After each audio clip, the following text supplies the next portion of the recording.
Awesome. Thanks everyone for staying in the audience after lunch. Usually things get empty. And for all the fine technical and finance leaders on the stage. So I'm told we have like 20 minutes for the whole session. So we'll try to keep it information dense and insight dense and share maybe more fun stories as well along the way. And yeah, let's just jump into it. So maybe I'll give the first prompt and ask one or two of you to share your views on that, and you folks can also share about your company and very briefly what you do. So the first prompt we have: how generative AI is accelerating content velocity and reducing production costs for digital native businesses. And maybe Pradeep from Cars 24, you want to take a stab at it? You can grab a mic. Yeah, can you just repeat the question? So how is AI accelerating content velocity to produce content faster and, reducing the cost as well? This probably everybody has an opinion on it, and in the entire industry, first of the things related to AI was discussed was essentially related to velocity. We have seen results at scale. So I'll tell you that for any particular person to purchase a car or sell a car to Cars24 or any other dealer, people make decisions basis multiple images, multiple videos, and then they maybe initiate a particular inspection to be done or test drive to be done. Now for us, if you break down the entire working pipeline of the velocity for these content related things, I'll talk about that from AI, Jain AI perspective. We have our relationship assistants or the car jockeys who are actually doing inspections on the field. So we give them an app, and that particular app takes multiple pictures of a car, and in real time we would want to clean up those images, standardize those images, identify if that particular image contains the front wheel or it includes the wiper or something else, and then put those images for later on content generation to multiple channels. Now the scale of such things for one car would lead to tens of images. Yeah, I suppose you don't have to go to a studio and get pictures clicked for a car. You can just do it on the road. So you can clean up the background, you can change the lighting, and we did this not only for cars but for our dealerships as well. There are more than 200 dealerships, so we created these creatives with the Tiwari lights for all these dealerships with AI. So a lot of this pipeline can be streamlined with Gen AI, wherein you can do all these standardization.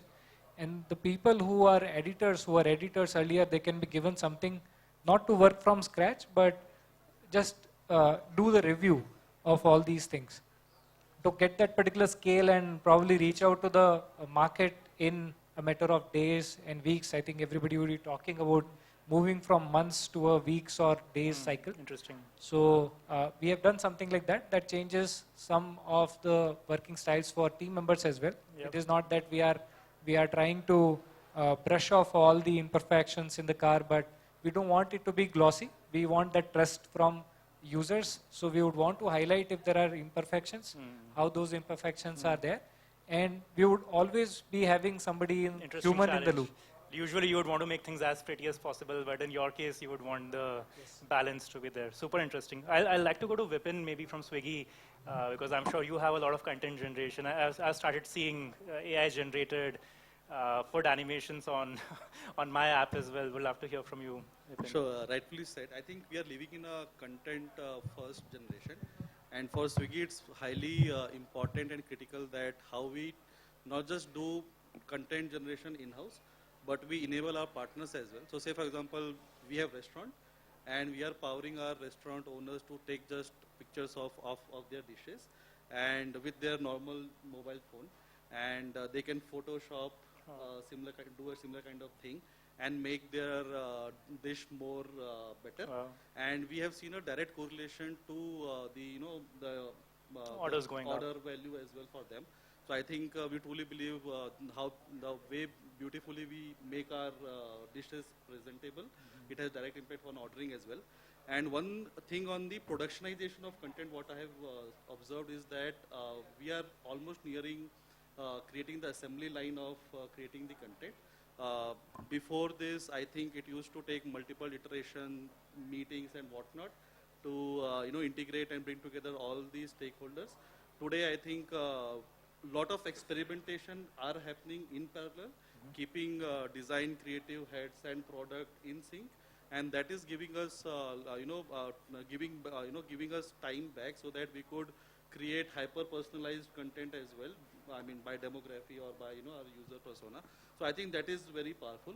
And as you rightly mentioned, we also want to reach to our customer who want to order things from Swiggy via content itself. So we are trying to create more engaging, trying to increase the engagement with our users via our content and make it easy for them to order just from there. So Swiggy Bite is one of the example of that. I think Swiggy is a great example of like just building a.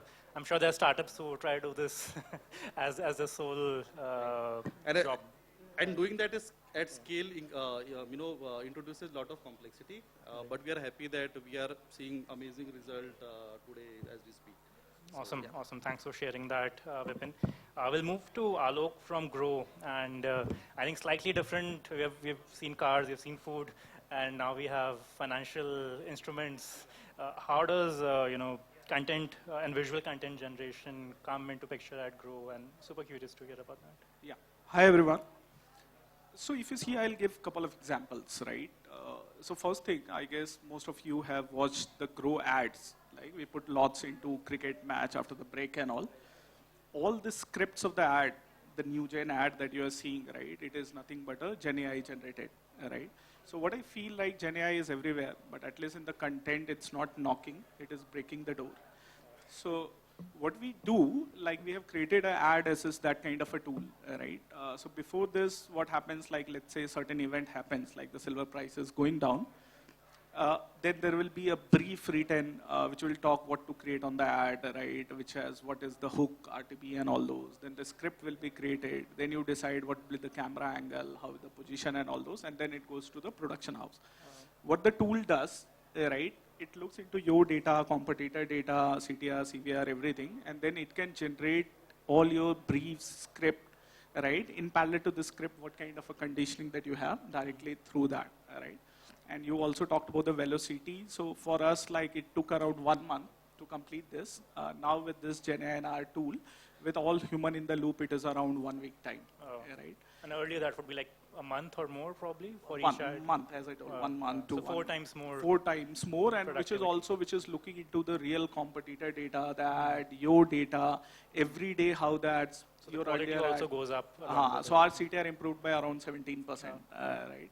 Which is great. This is one of the example, but also on the content, right? In Grow, you must have seen all those quarterly generated reports of the different stocks, annual reports. We also source different kind of a news and all those. All these are a content for us. Before this, there was a human who will work and see the quarterly report, create some data, create those infographics. Now everything is automated. Like the result is published, there is a tool which will capture all the data. Right, it'll create those kind of a data point, create infographic, and directly go to that. So that also time reduce around from 1 day to create for one stock to around 10 minutes with all those reviews and everything. That's insane. So that's the ROI and that's insane. Thanks for sharing that. So I think a lot of diverse use cases across industries. The next prompt we have is on evolution of visual intelligence. So how static, so earlier I think we used to have static assets that these AI models would generate, but now people are going into context-aware content. And I think we have someone here from, we have Nitin here from Zelar, and you guys are doing some interesting work there. We'll have to know, Nitin. Yeah, definitely. Like we are catering to a lot of clients, mostly who are into fashion and garment industry. So we have built a solution for them which reduces or removes the bottleneck of doing the manual work of clicking a picture in a studio, photographer, hiring a photographer, and creating content for them. So we have created a suite of different features. We call it as a creative suite as a tool. What it allows you to do is create product catalogs, try different virtually try on different outfits to have that experience, like how will this particular outfit look like on me, right? Okay. Apart from that, we have also integrated video generation, storyboarding, and emails, and as well as ad copies generator. So it eliminates all those manual hassles of going through hiring a particular designer or a content creator to do all those stuff for you. A single asset can then work across Exactly. platforms for you. With the single image, one shot prompting, you can create different visuals, different social media marketing, campaigns that can be easily integrated with your existing workflows and reduce the cost by almost more than 3x or 4x. We are also working in tandem with a lot of garment industry companies, including some top textile industries as well, like companies as well, and it has brought a lot of ROI for them. So this is what we are building right now, and we have got a very positive feedback from them, and I think this is a groundbreaking revolution, I would say, because of the state-of-the-art models that we have these days. I mean, just yesterday night, Nano we Banana had Pro Nano was Banana Pro released. cake come up, and it was insane. Exactly. So, And we are also a Google Cloud partner, so we get that edge over other, service providers as well, so that, we get all those kind of models readily available, which we can, easily integrate with the solutions that we have for the clients. Fair, no, awesome. Thanks for sharing that, Nitin. Anyone else wants to add a point on the context-aware use of AI for content generation or image generation? Yeah, so hi, I'm Aditya. So we are in the image and video infrastructure space. So think of it like as a private YouTube as a SaaS. So one thing we do, we have deployed over the last 1 year is whenever one of our customers upload videos, we generate context-aware everything about it. What I mean by everything is the title, the descriptions, chapters, subtitles. Even if somebody uploads in English, we create like a Hindi and let's say Spanish and whatever the subtitles that the people need. Think of it like as a process that before AI, this process used to take like multiple hours for one person to do, even like 10 minutes. Probably creator had to do it earlier. Or yeah, 15-minute video, they had to do it all, sit down, manually do all of these things. See the end, if the video is 3 hours, sit down for 3 hours, see where the chapter markings needs to be put. Now it's all fully automated. And this is not only deployed for like a small use case, we right now do it for like more than like already done it for more than 2 million videos. So think about how many man hours saved on that. And it's all like really accurate for the videos that are uploaded. There's one use case we found which saves human hours, and that's what we deployed. Fair. No, really interesting. And Gumlet, as you mentioned, is like a private YouTube platform for... Yeah, so we are a SaaS company. So if somebody cannot use YouTube or either due to the limitation of APIs or due to the content type, they can use Gumlet to stream videos to millions of users. There is no limit on how many videos you can put or any IP restrictions on those. Yeah, no, thanks for sharing that. We'll move to the next prompt, which is personalization at scale. So how is Gen AI being used to deliver tailored experiences across user segments? So I'm sure like a lot of us have very different user segments that we cater to. So how is that personalization being driven? And I'd like to start with maybe Ajay from ShopOS. And Ajay, if you could quickly tell what you do and like, how... Sure. Hi, Ajay here. I'm co-founder at ShopOS. We work with brands to help them make, manage, and market their stores autonomously with AI agents with minimal human interference. Personalization is a very important aspect of what we do with the brands.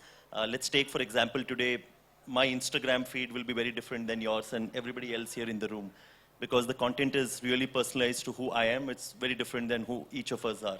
So now in the social fabric, I think we've all evolved towards personalizing to an extent where it's super customized to my likes, dislikes, preferences, what I like and not. But if you go to, say, a Flipkart.com or a Myntra.com or any other shopping site, 500 million users in India are watching the same content. You would buy this shirt for a different reason than what I would buy. Somebody likes the brand, somebody likes the stitch, somebody likes the texture, the other one likes the cost, somebody likes the brand.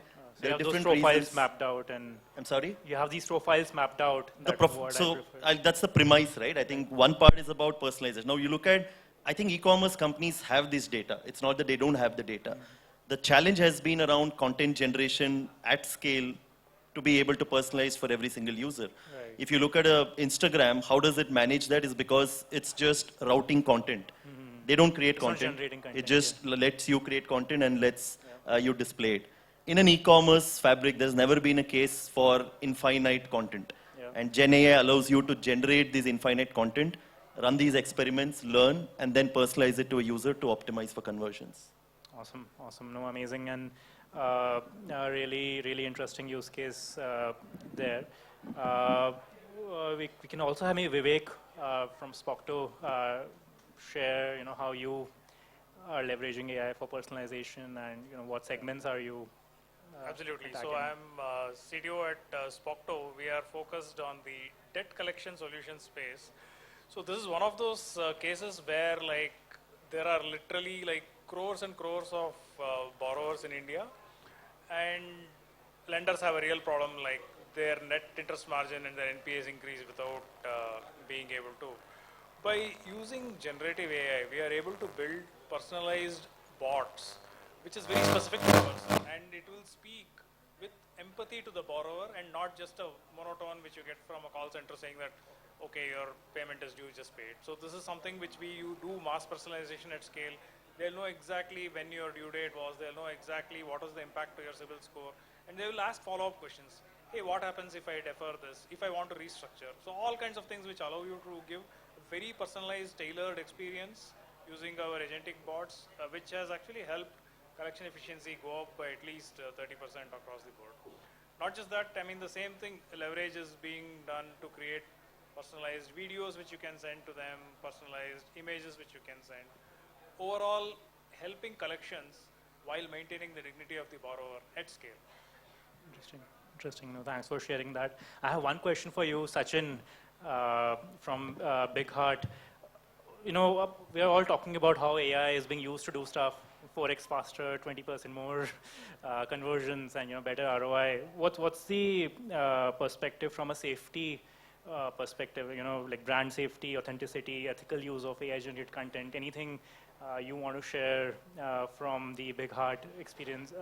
From your context. And it's a good question. And the morning only, I asked my team to prepare the right SOP, review the SOP on this. Just for, I think, for everyone's quick context, Yeah. you want to tell about Big Heart as well, what space you guys are in. So we are an agri-tech player. We are a full stack player, engaging 3 million farmers every month. We have 140 million farmers in India. We engage 30 million farmers. 1,100 crore is the turnover. We are the largest D2F player in India. Wow. We are the only player who are directly serving to the Oh. So I will just give you one agri example only, like how it is important to use AI wisely and with ownership and responsibility. Okay. So one point I would like to highlight, like when we are using AI, we are giving a certain data set. So biggest problem which I see, when we are giving a same set of data set, somewhere we are entering into the echo chamber. So I'm asking the team how to come out from that echo chamber. So that is very important that when you are giving a AI, so you should have a right set of data set, and you have to see that it should not be biased, because you are giving a data set. If you are entering into some echo chamber, then it may be biased. And what kind of data it might be? I'm just curious. The data may be like, let's say when we are reaching out to the personalization, localization, okay, and someone is using, let's say, chemical, okay, and if we are biased with the data, we will give only same set of information. So it means somewhere we are not able to give the other set of information which is more relevant to him or might be save his cost. I will give you one classic example. Let's say I want to say that corn will give you more productivity. Okay, so now data should be authentic. Like more productivity does not mean that giving up 4 cobs in the one plant. It will be a 1 cob, 1 plant. Okay, Right. So when we use the AI, it generated the 2 cob or 3 cob. So that's where we have to, one is a data set. Second is the what image is generated. We should have a proper audit mechanism that If is you passing show the a right huge, information. Yes. yield, it might come back. Then definitely the brand guideline. Then avoid it should not be biased with your existing set of data or the data which you are using to train the system to generate the either images or okay. Then we are taking the reference. So same another use case I will tell you, the AI regenerative AI we are using. So we are just giving the image some description is there. Now AI is generating the complete with visual and benefits of that particular product. Okay. So we have to be we should have a right audit mechanism so that we can verify that whatever is generated is the right information is coming or not. You don't want to spend misinformation. That is especially to mislead the farmers. information. So that's very critical. Then so I said like one is the brand guideline, okay. Then proper audit, we should have a mechanism to audit. Then whatever so there is a manually generated and there was a AI generated. So we should have a clear traceability like what we generated manually and what generated through the AI. Because if we are not giving the bifurcation, we are not doing it tomorrow, which is I feel that one of the risks like same data AI is generating, is training. So somewhere it's in future is a chance that it will enter into the ecosystem and you will not able to get the new fresh ideas. So these are the points which we are taking. Super interesting. And I think dealing with a very vulnerable section of society, it's even more critical for you to get that. Yeah, it's our moral responsibility to give the right information, not for us, but for everyone. Thanks for sharing that. I have a quick one for you, Sachin, from ProcMart. How are you, optimizing the ad spend or your internal processes or your business outcomes with the use of AI? Are you using any kind of automated A/B testing, any kind of insights from the audience, or based on performance of your products or your creatives, are you getting any actions taken? So we have started using AI extensively in our business processes. So we are B2B indirect procurement solution providers. So we deal with almost 4 lakh SKUs and we serve across 50 categories, across industries, whether it is FMCG, pharma, auto. So we serve across all the industries, the indirect procurement solutions. So we get huge data from our clients, which we need to make a quotation to them. Suppose in one sheet we get say 10,000 item codes, we have to make a quotation to them. And then also depends that there are different users of that information. One is at a senior level, one is at a mid-management level. They are basic users. So we are using AML technology to create various scenarios with lots of permutation combinations when we are making the quotation to them, in terms of how the data would be presented, in terms of how the costing would be there, in terms of how data will be used at that level, because they have different plant location also. Right.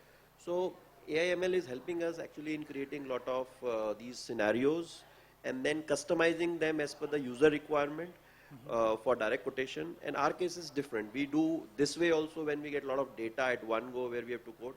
And secondly, we have a customized catalog also. There also we are using a lot of technology, AI technology to customize as per the user experience, whether they are into the FMCG space, then we try to have those items which are being displayed and they are using which geography they belong to.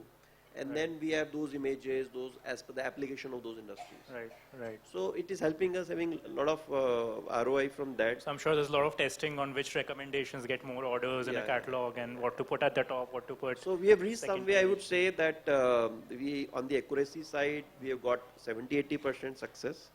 And still there is some human intervention in some cases, but we are feeding the data for machine learning and trying to improve. Fair, no, thanks for sharing that, Sachin. Anyone else on the panel wants to add their views on like A/B testing with AI or like driving performance outcomes on marketing with AI? Sure. I can speak. So when we ran a lot of A/B testing with our bots, each one of them goes with a different system prompt. But especially in rural areas, we actually get very insightful answers, right? Like, for example, a farmer said that, his crops have failed this time and he doesn't have money to pay back. But in 2 months, once his next harvest goes through, he'll be ready to pay back. So we should reach out to me after 2 months. So with this kind of testing, we got stuff which would never have been possible at scale, right? Like so, this is something which allowed us to tune our system prompts for the agent till we got it right for each different cohort of customers. Interesting. Not A/B testing, but I will say like right now all the security, lot of threats we are getting from the cyber side. Okay. So now like to protect our code and to check whether our product is secure or not, or interface is secure or not. Right. So now recently like one of my senior person who is consulting us, so he told like now put entire things in the sandbox and check entire sandbox using the AI so that they will identify that where is the gaps and how to fix that gaps. So there are a lot of use cases. Interesting, interesting. Yeah, it's A/B testing of software that AI generates in some way inside a sandbox. Quite interesting.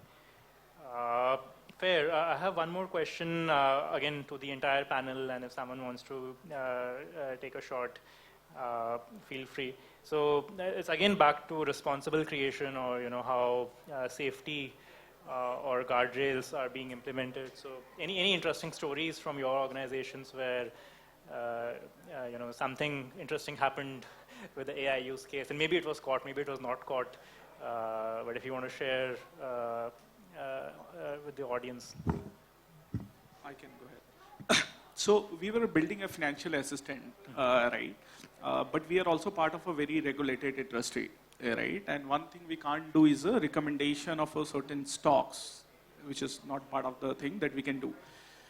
When we started building this, like, of course, we built very fast. And what we found, like, some of the area that the user was coming and asking, okay, I have 50,000, help me to give the recommendation what I should buy, right? And our agent was directly giving, okay, give 10,000 to SDFC and all those kind of a thing.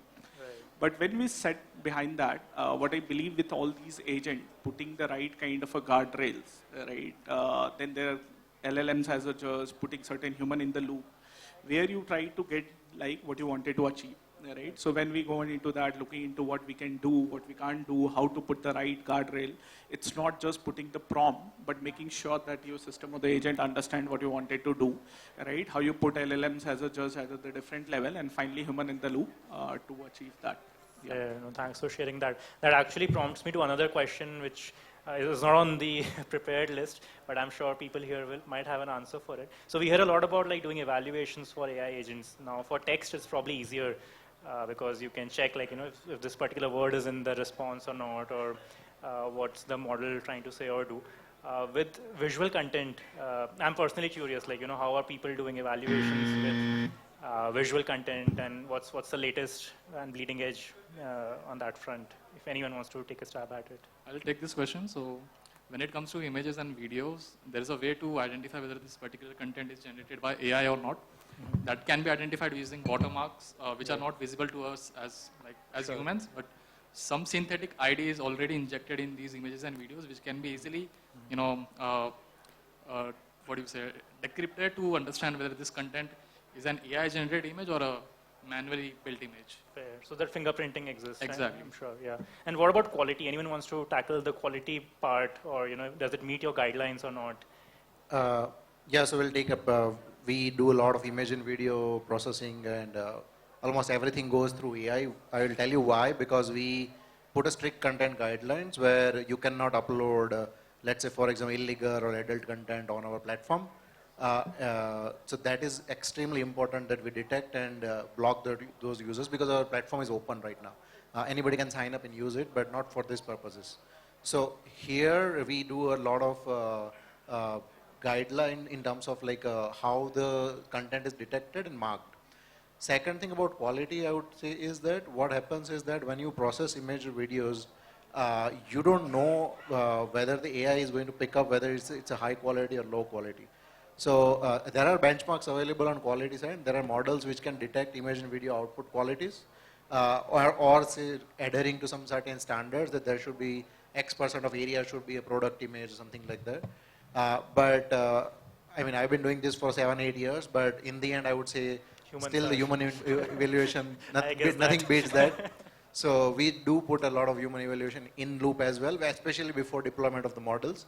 Once the same model is deployed, yeah, it can go on for a year or 2 years without any review.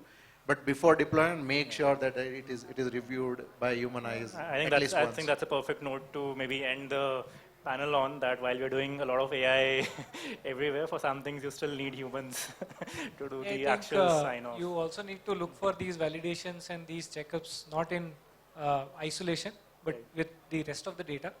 For example, if you get one particular picture which is of one document or a side of that particular product, right? You can put the other reference information, where is it expected to be taken from, at what location, at what time was it taken. And from those particular things, I think even before AI, there were validators who would check for if it is a morphed, if it is a generated image Right. or not. Fair. So you correlate the GPS and all those things across images. Interesting. Interesting. Thanks a lot, One everyone. thing if I For may add is that I think for evals for image and video, we are at very nascent stage. At least for us, we are highly dependent on human in the loop. That is true specifically for getting the context right. So I mean, we would love to see more improvement happening on that front. Yeah. Compared to text, I mean, in text we can be highly dependent on LLM as a judge, but for image and video, Yeah, I'm sure it's a research problem. A lot of big labs will solve for us. Thanks everyone for an amazing discussion, and I learned a lot. At least I'm sure the audience had some fun as well. And I'll give it over to the organizers. And yep.